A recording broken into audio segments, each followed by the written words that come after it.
19 cosas que nunca debes hacer en CSS. Y estos son errores muy comunes que cometen la mayoría de desarrolladores novatos que están empezando en la programación web, en la maquetación web con CSS, etc. Así que te voy a detallar todos estos errores para que puedas evitarlo y nunca caigas en ello y puedas empezar con mejor pie en el tema de CSS. Y si quieres aprender CSS, también te dejaré en la descripción del vídeo un curso donde enseño CSS desde cero, así que revísalo si quieres aprender CSS desde cero y con ejemplos, con prácticas, proyectos y con todo explicado súper fácil para novatos. Lo tienes en la descripción del vídeo y lo tienes rebajado por unos días para que aproveches el descuento y puedas aprender súper barato y súper bien. Y vamos ya con los errores y los fallos que nunca debes cometer. Bien, el primero, y ya lo estuvimos comentando en algún otro vídeo, es utilizar los estilos en línea. Utilizar estilos en línea es una cosa un poco problemática. ¿Por qué? Porque está favoreciendo a que haya código espagueti en tu proyecto y eso hace que luego el CSS sea muy inmantenible y lo tengas todo desperdigado, tengas los estilos por un lado puestos en un archivo, pero es que luego también tienes dentro de la etiqueta varios estilos también puestos como en los atributos y luego para cambiar una cosa es un lío porque lo tienes en varios sitios, si quieres hacer responsive otro lío, en fin, nunca utilices estilos en línea. 2. Maquetar con tablas. La maquetación con tablas se hacía hace años, hace muchos años. De hecho, lo que la gente no sabe es que la maquetación con tablas se sigue haciendo, ¿ok? Se sigue haciendo a día de hoy. ¿Por qué? Porque para los correos electrónicos, para maquetar una newsletter, tienes que utilizar tablas porque los gestores de correo no leen bien la maquetación con CSS actual. Entonces tenemos que usar tablas para colocar los elementos, pero claro, la cosa cambia cuando ya es una web. Sí, a lo mejor puedes hacer una web que se vea medio decentemente, pero obviamente luego es totalmente inmantenible, está un poco mal hecha y tampoco puedes hacer cosas como responsive, etcétera. O sea, tablas nunca hacer eso porque te limitan demasiado.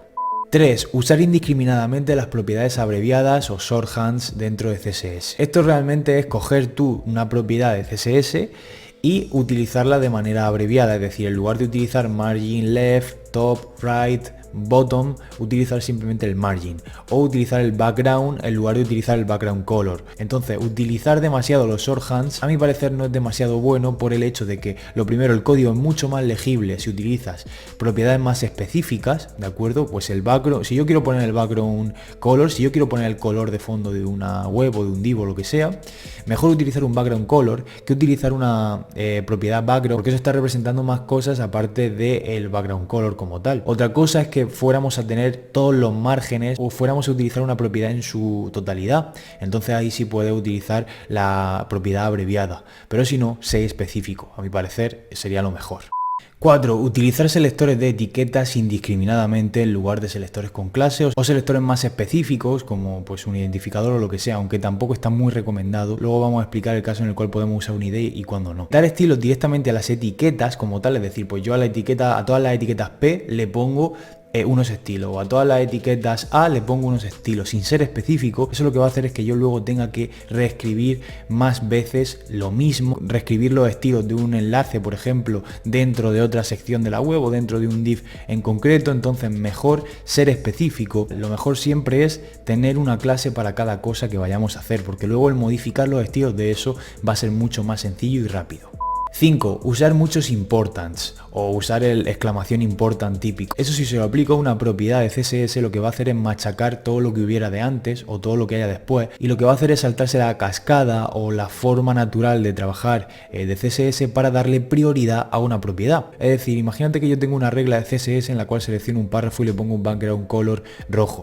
Luego tengo la misma regla más abajo y le pongo un color de fondo verde. Y luego tengo otra regla igual más abajo y le pongo un color de fondo azul. Lo que hace CSS es, como funciona en cascada, es que la última propiedad o la última regla de estilo asignada a un mismo selector sería la que prevalecería y la que sucedería y la que pasaría en la web realmente. Es decir, que realmente el color de ese párrafo sería azul. Pero si yo le pongo el exclamación important a la propiedad con la cual yo le pongo el background rojo, por ejemplo, pues siempre va a ser rojo, porque ese important va a tener más prioridad que el resto de reglas CSS que van a funcionar en cascada.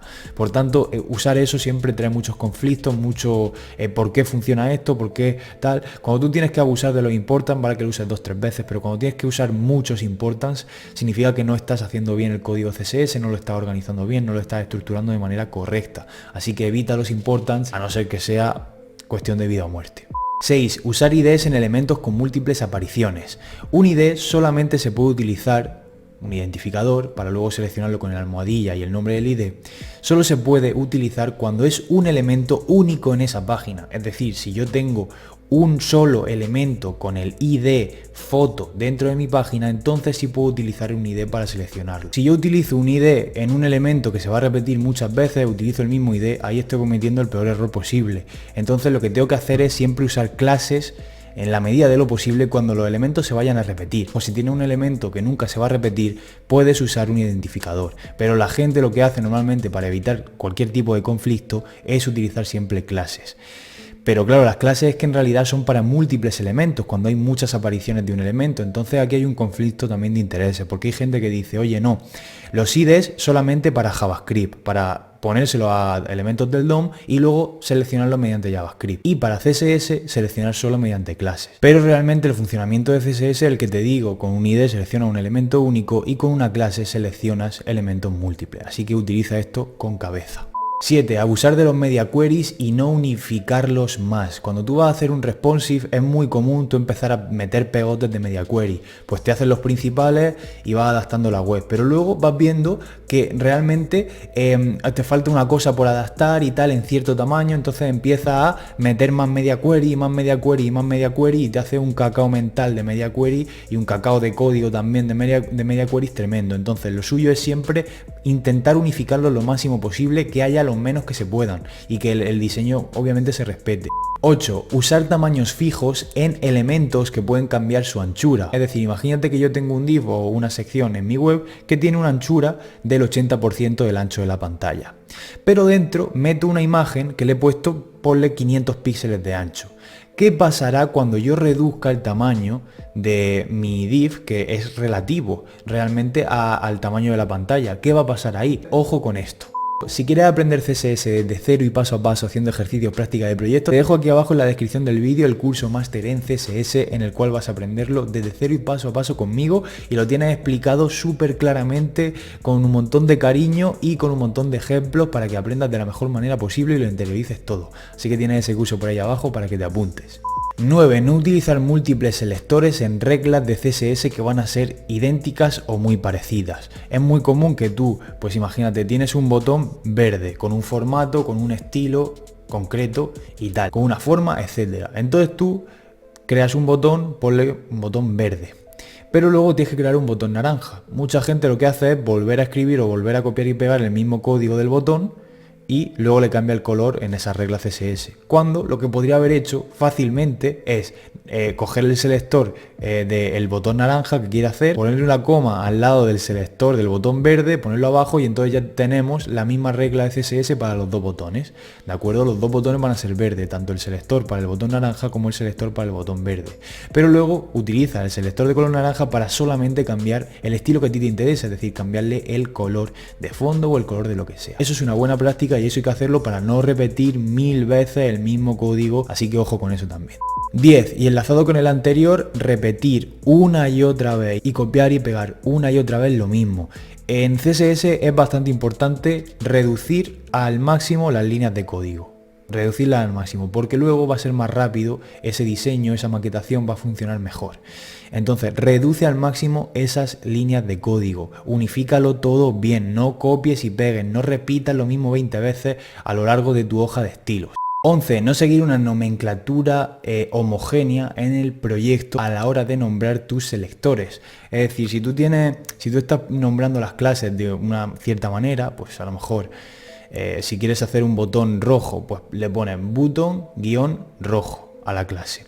Y luego quieres crear un botón naranja y en lugar de ponerle button-naranja, pues le pones button-naranja, pues no estás siguiendo la misma nomenclatura. Entonces es recomendable seguir, para los nombres de las clases y todo eso, seguir una nomenclatura similar. Para esto hay muchas metodologías y cosas que podríamos aplicar y a lo mejor te puede ayudar la metodología BEM, que haré un vídeo de ello próximamente.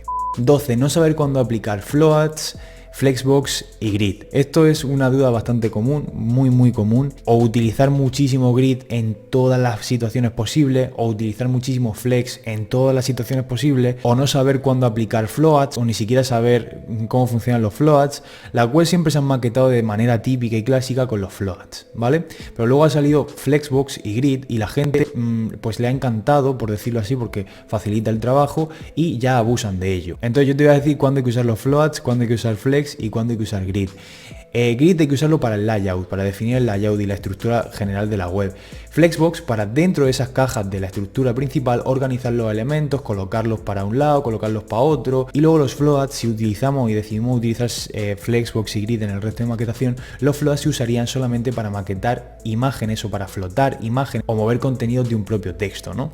13. Abusar de la propiedad position. La propiedad position es realmente peligrosa, porque si yo pongo un position absolute, lo que estoy haciendo es darle una prioridad a un elemento y ponerlo por encima de todas las cosas, que no funcione con el flujo de la propia web en cuanto a anchos, a posicionamiento, a márgenes.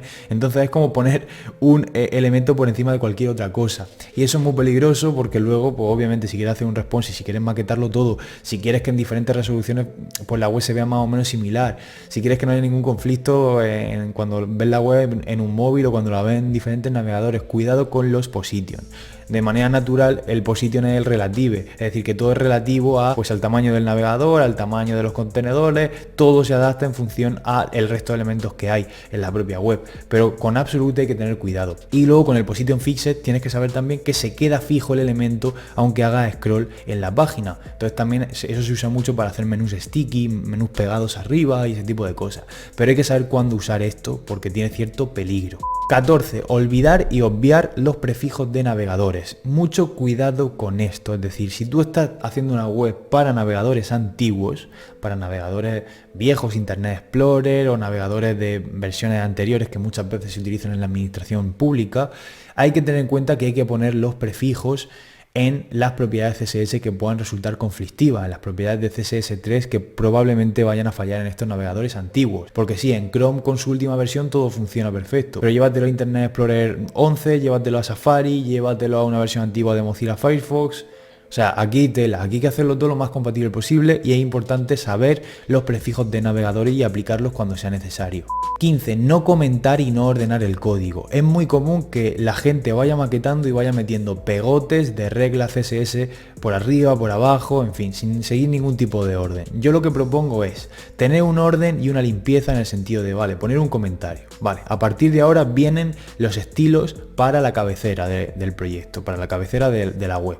Y entonces yo pongo todos mis estilos de la cabecera. Luego otro comentario, ahora los estilos del contenido y todos los estilos del contenido ahí. Luego estilos del footer y todos los estilos del footer a partir de ahí. Ah, y por cierto, también me refiero al orden en el sentido de que mucha gente también coge y sus reglas de CSS no las estructura bien, es decir, no pone, vale, selector, abro llaves, una propiedad en una línea, otra propiedad en otra propiedad en otra, etcétera. No, hay mucha gente que coge, abre su selector, abre las llaves y empieza a meter todas las propiedades, pum, pum, pum, pum, una detrás de otra. Separas por sus puntos y comas, pero una detrás de otra y hace una línea de código que tienes que hacer scroll horizontal 7000 kilómetros a la derecha. Entonces eso me parece una auténtica locura y lo he visto muchas veces, lo he visto un montón de veces. Y eso pasa porque hay gente que aprende a hacer estilos y a maquetar un poco con el atributo style, es decir, metiendo estilos en línea. Entonces le queda que hay que ponerlo todo en una sola línea y eso no es así. 16. Abusar de los nombres de colores por defecto. ¿A qué me refiero con esto? A que si tú a lo mejor le quieres poner un background color rojo a un div, pues le pones background color red, ese nombre. Si se lo quieres poner a azul, pues le pones azul, o en inglés le pones blue. Si le quieres poner un azul claro, light blue. Si le quieres poner un violeta, violet. Tú le pones los nombres con la abreviación que te da el propio CSS, que está bien, ¿vale? Si no está mal, no es que esté mal, ni de coña. Está muy bien. Lo que pasa es que eso te quita un poco de control a la hora de tú luego manejar bien o manejar exactamente los colores. Porque en cada navegador esos colores se pueden representar de una manera distinta. En cada sistema operativo también se puede representar con algún tipo de variante. Entonces, lo recomendable es siempre utilizar colores hexadecimales o colores RGBA, ¿vale? Ojo. 17. Es muy común ocultar elementos de tu maquetación utilizando el opacity, en lugar de ocultarlos realmente con el display. Tú puedes utilizar la propiedad opacity y poner que sea totalmente transparente el elemento y que no se vea, pero realmente ese elemento está ahí, solamente que es transparente, pero sí afecta al resto de elementos de tu web. Si le pones el display none, ese elemento desaparece, pero ojo, el tema de ocultar cosas en el CSS, ocultar textos, también puede llevar a penalizaciones de Google, porque si tienes textos ocultos, Google puede interpretar que esos textos son para posicionarte de manera extra o para intentar posicionarte mejor. Entonces lo que van a hacer es penalizarte un poco en el posicionamiento si intentas ocultar cosas que no corresponden, ¿vale? Entonces, si puedes, oculta, o si tiene sentido en tu maquetación, oculta con el display none y luego muestra con el block. Y el opacity pues utilízalo para ciertos efectos, para ciertas cosillas, pero no de manera sistemática para ocultar cosas en tu web. 18. No modularizar nada tu CSS. En proyectos grandes, obviamente. Cuando ya tu CSS tiene muchas líneas de código y es realmente grande, lo suyo, o sea, es que es normal, lo suyo es que tú separes tu CSS en varios CSS y luego los unifiques en uno solo utilizando el import de CSS, que tú puedes hacer un import y cargar los estilos de CSS en un solo archivo, es decir, import header.css import, content.css import, responsive.css. Tú puedes hacer eso en uno solo y ese que sea el archivo que cargas en tu web, cuando obviamente el proyecto es muy grande. Entonces, intenta modularizar en la medida de lo posible cuando tu CSS vaya a ser realmente enorme. 19. Utilizar una sola fuente y no utilizar varias en el propio font family. El font family es para tú indicar, pues, oye, quiero la fuente Arial en mis textos, quiero la fuente Verdana, la fuente helvética, y mucha gente lo que hace es ponerle, por ejemplo, están en Linux y le ponen la Ubuntu Sans, ¿vale? La Ubuntu Sans la utilizan para maquetar. ¿Qué pasa? Que luego la web la abren en el navegador de su primo que utiliza Windows XP y el Ubuntu Sans se convierte en un Comic Sans. ¿Sabes lo que te digo? Y se ve como el auténtico culo. Entonces, ¿qué tienes que hacer? Pues utilizar varias fuentes que sepas que están en el resto de sistemas operativos, y en el caso de que puedas dudar de si están instaladas, que lo más probable es que en muchos casos no estén así y hagan que tu maquetación se vea como el culo o cambie, en ese caso lo que tendrías que hacer sería importarte o cargarte o instalarte en tu propia web una fuente personalizada. Así que estos son los errores más comunes que cometen los desarrolladores novatos. Espero que no cometan muchos de ellos, y si has cometido alguno de ellos, pues ponme en los comentarios cuál has cometido, en cuál has caído y cuál no has podido evitar, pero que a partir de este vídeo sí vas a poder evitarlo, porque te he explicado la mayoría de errores de CSS que he visto yo en la gente y en mí también, porque también lo he cometido yo un montón de veces. No te creas que yo soy aquí el genio de la lámpara, pero bueno. Así que si quieres aprender CSS, te dejo en la descripción del vídeo un curso en el cual vamos a aprenderlo. Es el máster en CSS, apúntate porque está súper barato, te lo recomiendo un montón, te va a encantar. Ya somos miles y miles de personas dentro de ese curso, y de verdad, si no sabes nada de CSS y quieres empezar a maquetar tus webs y tal, es el curso ideal para ti. Lo tienes en la descripción del vídeo. También dejaré en la descripción del vídeo mi canal secundario y el hosting que yo recomiendo para publicar tu sitio web en internet. Y esto ha sido todo por hoy, nos vemos en el siguiente vídeo. Chao.